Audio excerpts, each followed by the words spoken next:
All right, back to break down the 49ers defense this time. So, 23 points given up to the Seahawks. There were a few big plays. The 49ers struggled on third down, and we're going to go over some of those struggles. There were a couple big plays that I didn't really mind. I actually felt like some of the third and longs were more inexcusable, but when you're getting contributions from, like here, Javon Kinlaw, very first play, comes up with a stop. Very next play, I believe, Eric Armstead has a sack. Tayshaun Gibson made plays. So there are so many good players. They were able to overcome. I don't want to call it just sleepwalking through the first half, but I think you have to give Seattle some credit. So we're going to go over some of the plays that Seattle was able to make. But this play right here, Deommodore Lenoir, he should get credit for Eric Armstead's sack. Or he should get partial credit. Tyler Lockett, number 3 wide receiver.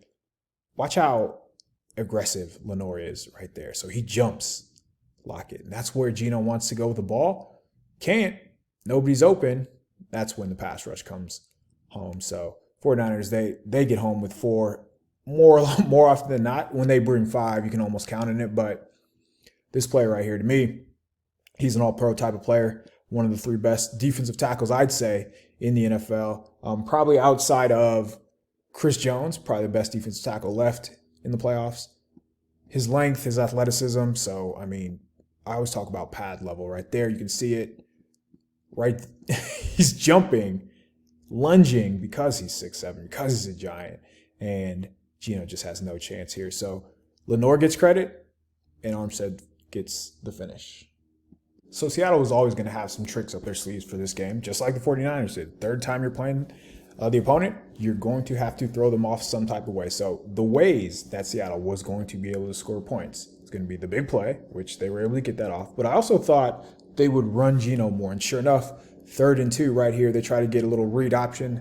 49ers are in man coverage across the board. You can see how they're pressed and head up. Tayshaun Gibson responsible for this guy out of the backfield. More than likely, this linebacker, Fred Warner, is going to be responsible for him. And then you have the deep safety here. So zone read, let's watch it play itself out. Geno is going to fake this way. Bosa is going to crash. But watch Gibson navigate his way through the trash here. DK Metcalf tries to block him, but he's coming downhill so fast. Does a good job of turning his pads, and then just a hell of a play, honestly, by Gibson. And those are the type of contributions they get from I don't want to call Gibson a role player because he has 5 interceptions, and it seems like he made a play every game down the stretch, but like they have their stars and then the next group of players, and they have guys making plays left and right. So Gibson, this play here was as good as it gets from safety, and they were able to force a punt. So first downs were a big issue for about a quarter and a half, maybe even 2 quarters. 49ers were giving up over 5 yards a pop on first down, and when Seattle was converting 6 of their 9 third downs, it's because the 49ers weren't winning on first down. So this is 1st and 7, 1st and goal from the 7. The Seahawks really just catch the 49ers. And I don't want to say catch because they probably knew what was going to happen. By now, the 49ers love to run games up front. They love to get these 4 moving in some type of direction. So both of the guys on this side of the line of scrimmage are going to step inside. So by doing that, it's going to be a run out this way. You eliminate your edge presence. Man-to-man coverage to the bottom, so DK Metcalf, outside release, he takes Ward out of the play. So essentially what happens, you turn this play into a track meet, right? You have a 4-3-8 guy or 4-5-2, 4-5-7, around that range. Greenlaw, incredibly fast, but Walker's just faster, and it doesn't help by Greenlaw's angle here. You'll be able to see that here. Let's watch it play itself out, but not much of a chance Greenlaw has there with the angle that he took, with the path that he took. Angle departures are huge for linebackers. And again, going back to these 2 right here, I think Seattle deserves credit for, I don't want to say guessing right, but you know your opponent's tendencies when you play them twice, right? These 2 teams know each other like the back of their hand, but I think once you get to the end zone angle here, you'll get a better idea of the path Greenlaw took, which again, didn't really give him much of a chance. So let's watch it here. Watch the angle. Walker, again, 4-3-8, very fast. He's headed this way. Greenlaw is headed more directly downhill. He should probably be running to where he's going to be not where he is, and that's how the touchdown happened. So it's really just more of a hat tip to the design and Walker just being faster. So this play reminded me of the Talanoa Hufanga touchdown that he gave up, and not the result of the play, but just the formation. So let's walk it through. I remember a couple weeks ago, some of the comments were saying it was on Lenoir, and I don't know where that was coming from. I asked a guy who consults for the NFL, like he's a defensive coordinator. He's done that for about 10 years. I trust his word over essentially anybody.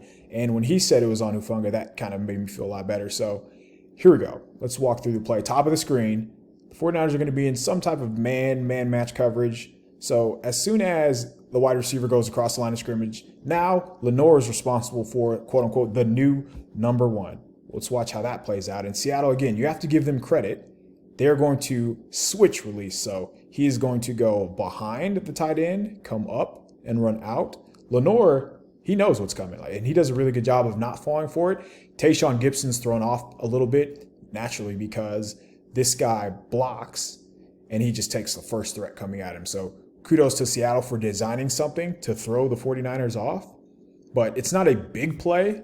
They're not giving up a touchdown like that Hufanga won against the Raiders. But I just want to put this on here to show it was, one, a way that Seattle was able to get a cheap completion and turn it into a first down, and two, it just goes back to that Raiders point where this is just how the 49ers play it, right? If he is head up on a guy like this, it is man coverage, and he is responsible for that player. And afterward, you're gonna be able to see Gibson right here tap himself on the chest, and he knows that was on him. All right, so over the weekend, teams have been running this for the last few years, but I remember in the Bills game, I remember because Tony Romo said it was a mistake by Josh Allen when it wasn't, but a handful of teams ran this. It's called counter bash. So they're going to motion the running back. So counter is just when the guard and the tackle pull, and it's quarterback counter because he would normally keep it. Because the back is on this side, it's called counter bash. So BA, back away. The back goes away from the strength of the formation. Strength, tight end, center, guard, tackle, tight end. More guys are on this side of the line of scrimmage, so that's a strong side. Bash, back away. This is just another wrinkle. I haven't seen the Seattle run this, not against the 49ers anyway. And I don't think Jordan Willis was expecting this to happen. So when you see your in-man line of scrimmage, your key, your read, your lineman in front of you pull, you want to get heel depth of the line of scrimmage and usually flatten, chase down the line of scrimmage. You can see Willis does that. He's not expecting Walker to get the ball. Again, that's just a wrinkle that Seattle had that I don't think the 49ers are ready for. This is one play, not the end of the world, but it was another one of those early down runs where Seattle was able to have success. They come back on the very next play. So that's another one of those first down runs I was talking about. Very next play, they're going to do the same thing. They're going to run counter. They're going to leave the back on this side. Fortunately for them, they're running into number 97. Watch how he strings this out. It's the same action. Look, guard, tackle, they're pulling, they're coming down. But Bosa, not really worried about that. He fights over. So push the tight end out of the way. Now he's taking on him. He's taking on him. And he eventually finds his way to the running back.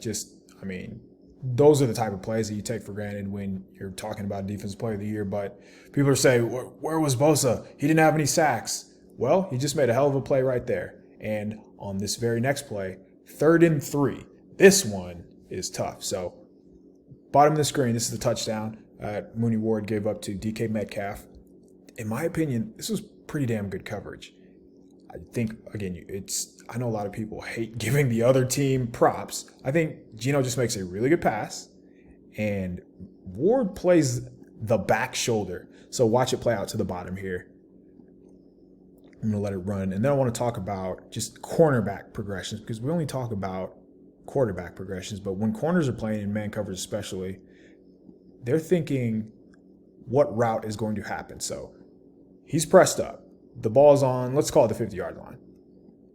The first 6 yards, right there, it can be a slant or a curl, more than likely. Like that's what you're going to get, some type of underneath route.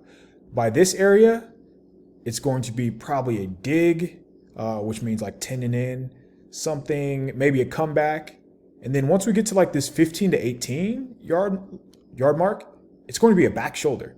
Like analytically, the odds of them throwing a back shoulder here over a fade probably is very high. And you can see Ward's head peek back right there. Look, he's peeking back and he's probably thinking he's squeezing like right here, his position. It's great. He's thinking, all right, I'm going to contest the back shoulder. You can tell he's going to play the back shoulder because he's on his low shoulder right here. Doesn't happen. And then gives up the big play. Ideally, Ward did this later in the game too. I imagine he's coached to do this, but when you're in man coverage, see how he's chest to chest? Just stay chest to chest.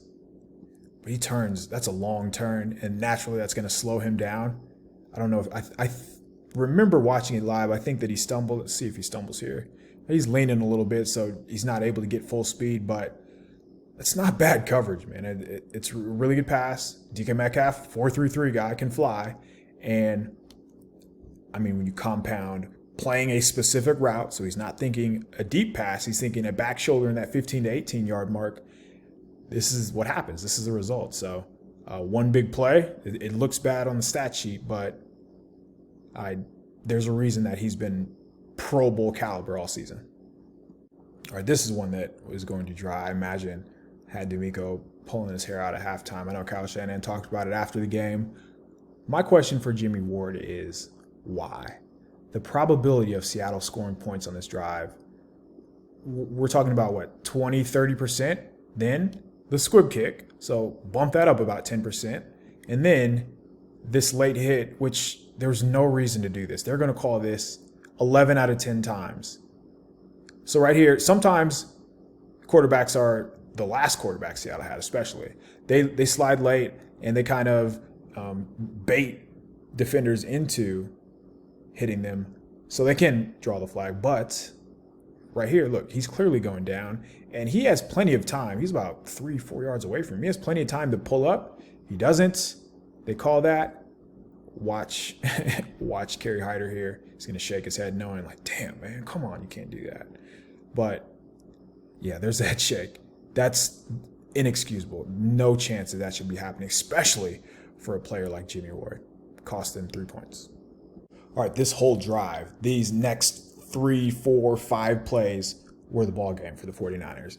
How many times have we seen when the 49ers had Seattle's quarterback wrapped up, he escapes, it either one leads to points on this play, or more than likely they're able to live to see another down and sure enough add points. Didn't happen this time, but if I were to tell you before the snap, you were going to have number 94 on number 9 without knowing the players' names, you're going to take 94 every time. So Charles Omenihu, I think he's going to be a great player. I think he is probably going to end up starting next year, but the design is really just off by Seattle, and I don't know if it's because play action, because the way that they're sliding their protection. You get a one-on-one with a defensive end and a running back. That is a win for the defense, and they will take that every time. Got to wrap them up there. Thankfully, didn't come back to bite them, but some of the plays on this sequence, like there was 3rd and 7. Seattle ends up getting a false start. Yeah, there were a couple plays in this one. So this is 3rd and 12, and I talked about. All right, so after that, Omenihu. All right, so Omenihu was unable to bring Geno down, but Seattle had a false start. Now we're on 3rd and 12. To me, this play was far more egregious for Mooney Ward than that deep pass that I showed where he gave up a touchdown. So 3rd and 12, man-to-man coverage across the board. Look, they're in 2-man, so he is playing off against Tyler Lockett. Warner has Noah Fant. Jerry Greenlaw is the running back. Jimmy Ward is in the slot. Charvarius Ward to the top here has DK Metcalf. So 2-man, they're going to protect the deep halves. Look at his alignment right here. He's essentially playing this deep fade that if they do want to throw it. So what does that tell you? They're all in man coverage. The middle field is wide open. So what do? You have to protect your inside. 3rd and 12, that does not happen, and that cannot happen. So that route, that little move right there, and receivers love to dance at the line of scrimmage and give you all kind of head fakes. This, he shouldn't be falling for. Look, he hops outside. He doesn't have to because, as I talked about, you have help over the top. So they end up giving up a big play. Metcalf's speed right there is explosion. The fact that he's able to juggle and Ward isn't there to contest it just tells you how far he was out of position. But on 3rd and 12, this is where you have to get off the field for sure. And I don't know if it's something that we should worry about, but it's definitely has been a bit of an issue over the past month or so for the 49ers, 3rd down. All right, so 2nd and forever, top of the screen. Seahawks are they're going to load up one side. That way, it's just one-on-one, and they're going to throw the fade. And watch Mooney Ward here. He does a great job of, first of all, getting hands-on. So he's physical. He's on top of the route. Look, DK Metcalf is in a headlock, essentially, right now. He has nowhere to go. I think Mooney Ward does a good job here. Of course, competing through the catch. But this is where I was talking about where I think if he just stays chest to chest right here, that's not like you have to be a very good athlete to make this sort of baseball turn. I'm sure they practice it, but got a hand up there. A really good job. Again, just competing. If you only look at the final stats and the targets, it looks like, he had a bad day because he gave up some big plays and a couple first downs. But I think he's a competitive player, and that's why DeMeco Ryans continues to leave him on an island. But this play was a game right here. So 3rd and 4. 3rd and 14. All right, this is ball game right here. Let's just get to the front because it is as good as it gets. As you can see, sack fumble effectively ends any hopes that Seattle had. But 3rd and long, DeMeco's going to come with something exotic, and sure enough, they do. So boss front, that means bigs on same side. They have 1, 2, 3 on one. Why? Why do they want to do this? It's going to get your best players a one-on-one. Your best players, Bosa, Armstead. There's no way if you put them all on the same side that the center is going to be able to help. It's empty. So you like your odds, right? What happens here is it's going to be a stunt. So the end goes inside. Charles Amini, he's going to loop all the way around. His job is really just like a contain rusher. I know there are different names for it, but yes, he makes a play, and that's just really because he comes free. But the reason for this whole stunt right here is to get Armstead one-on-one with the tackle, to get Bosa one-on-one with the guards.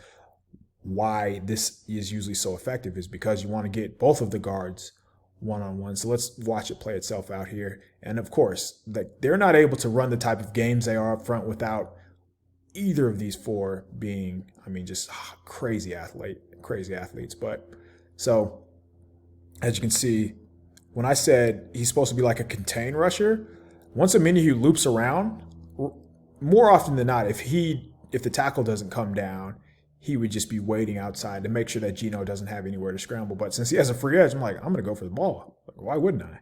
So the reason that, again, you're looking to get the guards one-on-one. The tackle, rookie tackle, probably hasn't seen too many boss fronts in his day in college, right? So he rides Ebukam all the way inside. What does that do? That picks off the guard, and now the guard has a free run. I mentioned this is to get the guards one-on-one.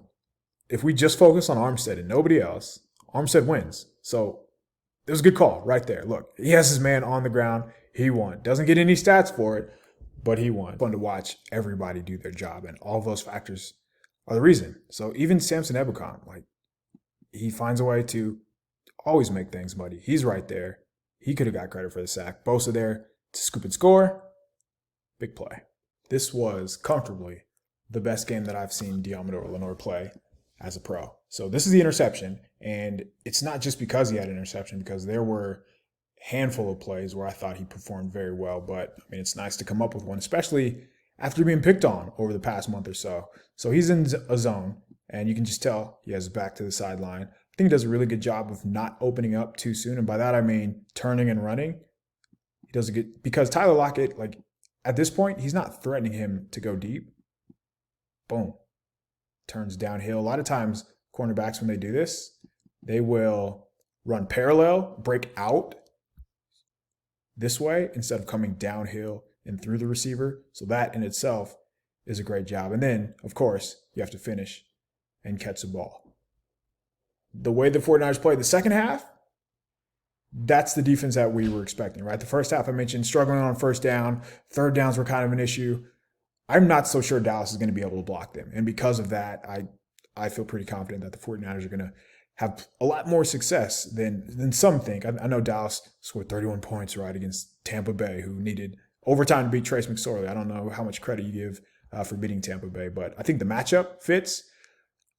I don't envision the 49ers having red zone turnovers like Tampa Bay, but I imagine they're going to come out a lot hotter than they did against Seattle. Yeah, that'll do it for this breakdown. Please comment, like this, subscribe. Let me know if there's anything else you want to talk about before we turn the page to Dallas.